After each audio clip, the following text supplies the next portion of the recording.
Hi, ಎಲ್ಲರಿಗೂ ನಮಸ್ಕಾರ. Welcome to come back voice YouTube ಚಾನಲ್ಗೆ ಸ್ವಾಗತ, ಸುಸ್ವಾಗತ. ಇವತ್ತಿನ ವಿಷಯ come back strong, your time is now. ಜೀವನದಲ್ಲಿ ನೀವು ಸೋತಿದ್ದೀರಾ, ಆತ್ಮವಿಶ್ವಾಸ ಕಡಿಮೆಯಾಗಿದೆಯಾ? ಆದರೆ ಇದು ಕೊನೆ ಅಲ್ಲ, ಏಕೆಂದರೆ ಈಗ ನಿಮ್ಮ ಸೂಪರ್ ಕಮ್ ಬ್ಯಾಕ್ ಟೈಮ್ ಬಂದಿದೆ. ಸೋಲು ಜೀವನದ ಒಂದು ಭಾಗ ಮಾತ್ರ. ಇದು ಯಾರನ್ನು ಬಿಡುವುದಿಲ್ಲ, ಎಲ್ಲರನ್ನೂ ಹೊಡೆದು ಬಿಡಿಸುತ್ತೆ. ಆದರೆ ನಿಜವಾದ ಶಕ್ತಿಗೆ ಸೋಲನ್ನು ಮೆಟ್ಟಿ ನಿಲ್ಲೋದಲ್ಲದೆ ಇನ್ಯಾವುದಿದೆ? ನೀವೇ ಹೇಳಿ. ನೀವು ಅನುಭವಿಸಿದ ಪ್ರತಿಯೊಂದು ವಿಫಲತೆ ನಿಮಗೆ ಒಂದು ಪಾಠ ಅನ್ನೋದು ನೀವು ಚೆನ್ನಾಗಿ ನೆನಪಲ್ಲಿಟ್ಕೊಳ್ಳಿ. ಜೀವನದಲ್ಲಿ ನೀವು ಪುನಃ ಕಮ್ ಬ್ಯಾಕ್ ಮಾಡಲು ಕೆಲವು ಸ್ಟೆಪ್ಗಳಿವೆ. ಇವುಗಳನ್ನು ನೀವು ಕರೆಕ್ಟಾಗಿ ಫಾಲೋ ಮಾಡಿದ್ರೆ ಗೆಲುವನ್ನು ನೀವು ಹುಡ್ಕೊಂಡು ಹೋಗೋದಲ್ಲ, ಇದೇ ಗೆಲುವು ನಿಮ್ಮನ್ನು ಹುಡ್ಕೊಂಡು ಬರುತ್ತೆ.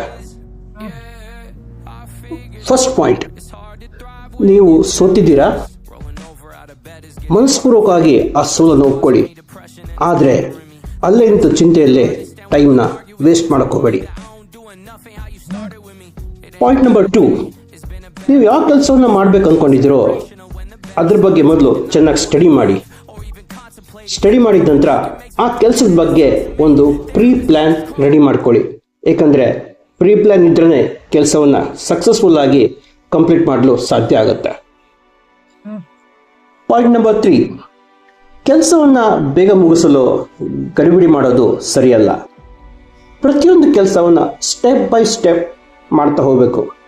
ಮುಖ್ಯವಾಗಿ ನಿಮ್ಮ ಟಾರ್ಗೆಟ್ ಪರ್ಫೆಕ್ಟ್ ಆಗಿದ್ದರೆ ನಿಮ್ಮ ಕೆಲಸ ಕಂಪ್ಲೀಟ್ ಆಗೋದರಲ್ಲಿ ಸಂದೇಹನೇ ಇಲ್ಲ.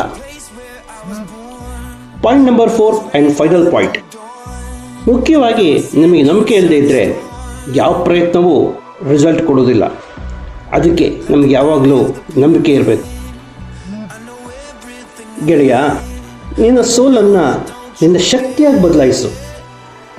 ಪುನಃ ನಿನ್ನ ಪ್ರಯಾಣವನ್ನು ಆರಂಭಿಸು. ಏಕೆಂದರೆ ನಿನ್ನ ಕಮ್ ಬ್ಯಾಕ್ ಈಗ ಸ್ಟ್ರಾಂಗ್ ಆಗಿ ಶುರುವಾಗಿದೆ.